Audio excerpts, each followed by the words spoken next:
వెళ్ళ దగ్గర బళ్ళు మొదలైతే రామచంద్రపురం దాకా కూడా ఆ బళ్ళు క్యూలో ఉండేవట.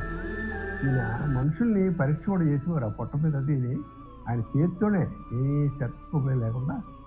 ఆ రోజుల్లో ఒక ట్రాన్స్‌పోర్ట్ కానీ లేని రోజుల్లో అందరూ సైకిల్ మీద, ముఖ్యంగా బళ్ళ మీద వెళ్ళ దగ్గర బళ్ళు మొదలైతే రామచంద్రపురం దాకా కూడా ఆ బళ్ళు క్యూలో ఉండేవట.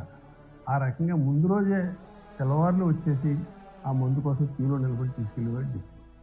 ఆయన సూర్యారావు గారు పెద్ద పెద్ద మీసాలు వేసుకొని చాలా పంచె కట్టుకుని చాలా చక్కగా ఉండేవాడు ఆయన. ఈయన మనుషుల్ని పరీక్ష కూడా చేసేవారు. ఆ పొట్ట మీద అది ఇది ఆయన చేత్తోనే ఏ స్టెథోస్కోప్ లేకుండా చేత్తోనే నొక్కి దాని యొక్క తీవ్రతని అర్థం చేసుకొని మందులేస్తే ఒక